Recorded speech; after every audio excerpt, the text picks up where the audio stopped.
We mentioned off the top the biggest winner, Jordy Bahl of Nebraska, both the pitcher and player of the year. Again, that's the first time that's ever happened in the Big Ten.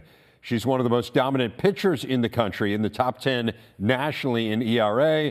And then, oh, by the way, she set a single-season school record for batting average in her first season as a full-time hitter at the college level.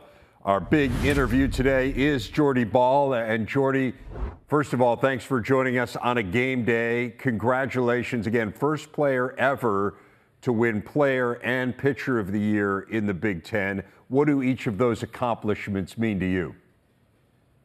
Honestly, that would not have been on my bingo card. The Big Ten has so many great pitchers and so many great players, and it's an honor to win both. But I would say at the same time, especially with this week in mind, the main thing has always been the team awards, such as winning the Big Ten tournament, shooting for conference champs, and then above and beyond making it to the World Series and winning there.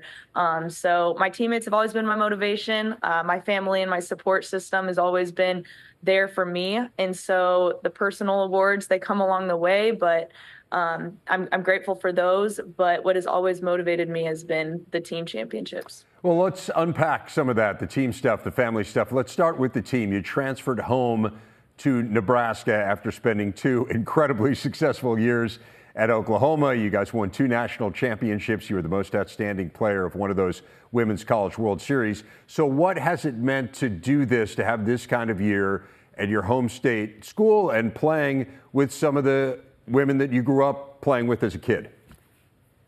That just makes it so sweet when girls that you grew up dreaming these big dreams with, now you get to carry them out and walk the walk with them. That has just made it so full circle and so sweet. And it has honestly made the game so much fun and made it even easy at times, because I know I said this earlier in the season, but when you're out there with the girls that you grew up playing with, it really just feels like Sandlot. And so that in itself just takes a lot of pressure off and helps you enjoy every day a little more. I know your dad is really important to you. You mentioned your entire family, your brothers as well, but your dad was kind of a coach of yours growing up, a former college football player, a firefighter now. I know you're wearing number 98 as a tribute to him.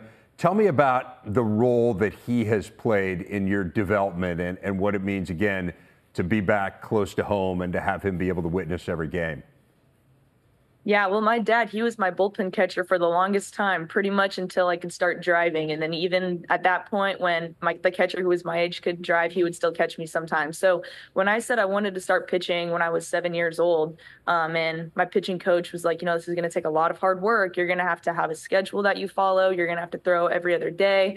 My dad was game on right with me, because a pitcher is only going to be as determined and successful as her catcher is also willing to be, and that was my catcher. So whenever I needed to get some work in, my dad was right there to be there for me. And so just to be back home and have my family at all these games has been incredible, because they are so much to thank for the career that I've had and the way that they've supported me. So I love that they can have a front row seat and get to watch me and this team play. So you mentioned your dad is an influence, and I suppose that partly would be expected. The influence I did not expect that I read about was Michael Jordan. In what ways does Michael Jordan inspire you as a softball player? I think he just inspires every athlete. One of my favorite documentaries is The Last Dance. And so I would say, just as an athlete in general, not even just in softball, but in every sport, every athlete wants to have his mindset and in any way replicate him just mentally. So that's obviously really hard to do. He's the best of the best, but it's definitely a good goal to shoot for mentally, because I don't know another athlete that is more rock solid up there. Well, as someone who lived in Chicago during the Bulls championship runs, I would echo that sentiment. He is incredible to watch. You have been amazing, too, and particularly amazing given what you had to overcome. And for those who don't know, you actually transferred back to Nebraska last year, and in the season opener, you suffered a knee injury that put you on the shelf for the remainder of the campaign. Was there ever a time where you wondered whether you'd get back and be the player that you had been previously? Yeah, I would say that there were moments, but those moments were very short-lived because I tried to make that something that I didn't even worry about. Truthfully, it was just taking it one day at a time, and my faith got me through a lot of those moments because with faith in Jesus Christ, you can surrender whatever the results are because you're not tied down by the chains of results and expectations. So that was something that I really focused on. But again, my teammates and my family helped me take it one day at a time. They were right there with me every step of the way. And so again, that's why this pitcher and player of the year award, it's thanks to all of them. I think what's really amazing, too, is we mentioned what a great player you were at Oklahoma, and then you suffer the injury. What was crazy to me is in your entire time at Oklahoma, you had 40 at-bats total in 2 years.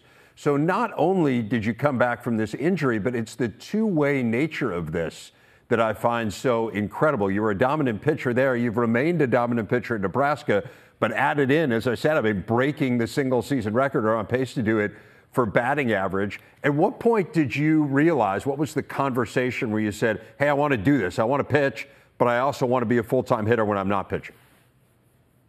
Well, I would say even in my years at Oklahoma, I still was in batting practice all the time, and I got to learn from some of the game's absolute best hitters and probably arguably one of the best hitting coaches in the country. So I was still learning and I was still hitting, and then I came home and I get to work with Coach Miller, who's absolutely incredible, and other amazing hitters. So I think it's just been, even though this is my fourth year of college, third year playing college softball, just ever since I was a freshman, soaking up all the great hitters and great learning that was around me.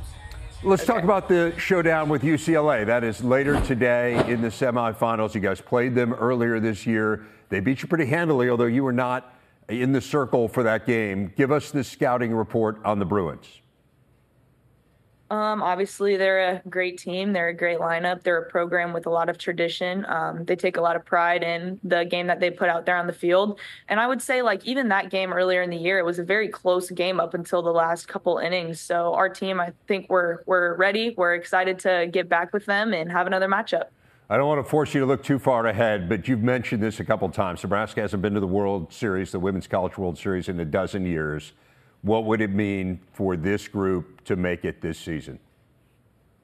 It would make a lot of girls' dreams come true. And I think that we have the tools to do it. But again, you just got to take it one day at a time and have one-game seasons. Okay, the next one-game season is today against UCLA. Jordy Bahl, best of luck. Congratulations again. It's been such a pleasure to watch you this year. Thrilled to have you in the Big Ten and thrilled to have you on our show today. Thanks for your time. Thank you.